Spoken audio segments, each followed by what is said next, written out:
આજે આપણે જોઈએ વાર્તાનો વડલો ભાગ 2ની વાર્તા સમણીમાં જેઠાલાલનું દુઃખ. ચાલો આપણે વાર્તા જોઈએ. નમસ્કાર. ધોરણ 1માં વાર્તાના વડલાની એક વાર્તા જોઈએ. વાર્તાનું નામ છે માનું દુઃખ. સમણીમાં એક ગામ હતું. એ ગામમાં જેઠાલાલ નામે એક માણસ રહેતા હતા. જેઠાલાલને હાથે ઘૂમડું થયું. હવે જેઠાલાલને ઘૂમડું કેમે કરીને મટે નહીં. એ તો વૈદ્યોને બતાવે, દવાખાને બતાવે, પણ ઘૂમડું મટે નહીં. જેઠાલાલ તો આ ઘૂમડાથી ત્રાસી ગયા હતા. બહુ દુઃખી થતા, કંટાળી ગયા હતા, પણ ઘૂમડું મટે જ નહીં. કોઈ દવાથી મટે નહીં. ગમે તેટલી દવા કરાવે ને તો પણ એ ઘૂમડું મટે નહીં. એ તો બધાને પૂછે, આ ઘૂમડાની દવા શું? આ ઘૂમડાની દવા શું? મને ઘૂમડું મટે કેવી રીતે? આમ એ તો બધાને વારાફરતી પૂછે. કોઈ બતાવે કે અહીંયા વૈદ્ય સારા છે તો એ ત્યાં જાય, એની દવા ખાય, ઘૂમડું ફૂટે નહીં. એમ કરતા કરતા કરતા એક દિવસ એક સમળી આવી. હવે જેઠાલાલે પશુ પંખીઓને પણ પૂછતા, પણ એ કઈ જવાબ આપે ખરા? પણ જેઠાલાલ ભાષા એમની સમજતા. એટલે એક દિવસ એમણે એક સમળીને પૂછ્યું કે સમળી બેન જો ને, મને હાથે આ કેવડું મોટું ઘૂમડું થયું છે, એ કેમે કરીને મળતું નથી. મારે કરવું શું? તમે મને ફોડી આપો. સમળી બેન કે હું ઘૂમડું તો ફોડી આપું, પણ તમારે મારી એક મદદ કરવી પડશે. તો કે બોલો ને કઈ મદદ? કે ઘૂમડામાંથી જે નીકળે એ મારું. તો જેઠાલાલે વિચાર્યું કે હાથમાં ઘૂમડું થયું છે, પાક્યું છે, એમાંથી શું નીકળશે? રસી નીકળશે, પાસ નીકળશે.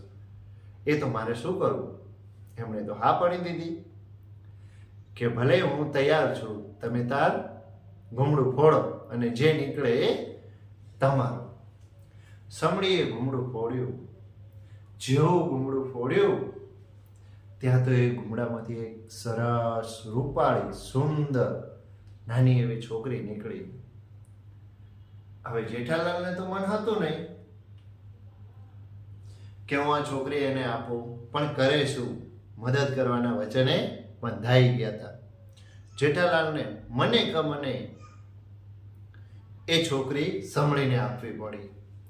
સમળી તો એ છોકરીને લઈ અને એને જ્યાં એ માળે રહેતી હતી એ માળે ગઈ અને માળા પર છોકરીને રાખે, સારા સારા કપડાં પહેરાવે અને એને મજાથી રાખે, એને ખાવાનું લઈ આપે. આમ કરતા કરતા છોકરી તો મોટી થઈ. છોકરી મોટી થઈ એટલે નીચે ઉતરે, વડથી ઝાડથી નીચે ઉતરે, આજુબાજુ ફરે, રમે અને પાછી માળામાં જતી રહે. આમ કરતા કરતા દિવસ પસાર થયા. એક દિવસ એ છોકરી નીચે રમતી હતી. એવામાં ત્યાંથી કેટલીક લેડીઝ, કેટલીક મહિલાઓને જતી જોઈ અને એ લોકો, એમની સાથે નાની છોકરીઓ હતી, એ લોકો બધાએ ઘરેણા વિશે વાતો કરતા હતા અને એમાંય નવલખા હારની વાતો કરતા હતા. છોકરી કે આ નવલખો હાર કેવો હશે, મારે આ પહેરવો પડશે. એ તો રમતી પાછી માળામાં ગઈ. જ્યારે તેની માં સાંજે પાછી આવી ત્યારે તેને સમળી માને કહ્યું કે માં, મારે નવલખો હાર જોઈએ છે. માં કે ભલે બેટા, હું તને લઈ આપીશ. છોકરી જે માગે એ સમળી લઈ આપતી હતી. એટલે એને તો નવલખા હારની પણ હા પાડી. એને કહ્યું કે જો બેટા, હું નવલખો હાર ગોતવા તો જાઉં, પણ એ કઈ નાની સૂની વાત નથી. એ નવલખો હાર અહીંયા આજુબાજુ ન પણ મળે. મારે હાર ગોતવા માટે આ વિસ્તાર, આ જંગલ છોડીને બીજા જંગલમાં કે બીજા રાજ્યમાં પણ જવું પડે. ઓકે, જો બેટા એક શરત છે કે હું અહીંથી જાઉં પણ તું માળામાંથી ઉતરતી નહીં. હું તને 2, 4, 5 દિવસનું ખાવાનું લાવી આપીશ અને નીચે ઉતરે તો શાંતિથી રમી અને પાછી ઉપર આવી જજે. તો દીકરીએ કહ્યું કે ભલે માં, તમે જાઓ, હું અહીંથી ઉતરીશ નહીં. હવે સમળી તો ત્યાંથી ગઈ હાર ગોતવા માટે. 1 દિવસ, 2 દિવસ, 3 દિવસ, આમ એની માં આવી નહીં. છોકરી તો માળામાં બેઠી બેઠી કંટાળી. એને થયું કે લાવને નીચે હું એક લટાર મારી આવું. એ તો નીચે રમવા જાય, ઘડીક આજુબાજુ રમે થોડો ટાઈમ અને પાછી માળામાં આવીને આરામ કરે. આમ એને તો 4 દિવસ થયા, 5 દિવસ થયા. હવે છોકરી રોજ સવારે નીચે રમવા જાય. હવે એક દિવસ એ રમતા હતા, જ્યાં છોકરી રમતી હતી ત્યાંથી એક મહારાજ, રાજા પસાર થતા હતા. હવે એમને જોયું કે આ સુમસાન જંગલ અને આ જંગલમાં નાનકડી છોકરી રમે છે, એનું તો અહીંયા કોઈ નહીં હોય, લાવને હું એને લઈ જાઉં. એ રાજાને પણ કોઈ સંતાન હતું નહીં. તો રાજાએ તો છોકરીને સાથે લીધી અને રાજમહેલમાં લઈ ગયા. રાજમહેલમાં એમના રાણીએ પણ છોકરીને જોઈ અને બહુ ખુશ થઈ ગયા. અને એ તો છોકરીને વાલથી રાખે, પોતાની સગી દીકરીને જેમ રાખવા લાગે. છોકરીને પણ આ બાજુ આટલું બધું સુખ, આટલું બધું આનંદથી રાખવા લાગ્યા કે એને પેલી સમળી માં પણ યાદ આવે નહીં. આમ કરતા કરતા અઠવાડિયું 10 દિવસ થયા ત્યાં તો સમળી 9 લખો હાર લઈને માળે આવી. પરંતુ માળામાં એની દીકરી જોવા મળે નહીં. સમળીએ તો આજુબાજુ બધા પંખીઓને પૂછ્યું પણ કોઈએ કહ્યું કે અમને કાંઈ ખબર નથી, તમારી દીકરી ક્યાં છે.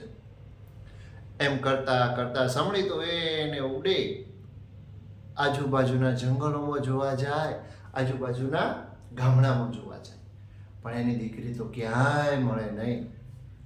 હવે આ બાજુ દીકરી રાજમહેલમાં રમે, આનંદથી રહે અને મજા કરે. એમ કરતા કરતા એક દિવસ સમળી તો ફરતી ફરતી એ રાજમહેલના અગાશી પર આવીને બેસી. આ બાજુ દીકરી મેદાનમાં અગાશીને નીચે રમતી હતી અને એની સાથે 2-4 દાસીઓ પણ રમતી હતી. આમ રમતા રમતા એને તો સમળીનો અવાજ સાંભળ્યો. ત્યાં તો એને તરત જ યાદ આવ્યું કે આ તો નક્કી મારી માં છે. એણે તો પોતાના દાસીઓને કહ્યું કે મારે પેલી સમળીને જોઈએ છે, મને પકડી લાવો. દાસીઓએ સૈનિકોને આદેશ કર્યો કે જાઓ, કુંવરીબાનો આદેશ છે કે પેલી સમળીને અહીંયા પકડી લાવો. સૈનિકો તો ગયા, અગાશી પરથી સમળીને પકડી અને નીચે લઈ આવ્યા. નીચે લઈ આવ્યા એટલે મા દીકરીનો ભેટો થયો. દીકરી પણ પોતાની સમળી માને ઓળખી ગઈ. બંને ખૂબ રડ્યા અને ખૂબ વાતો કરી.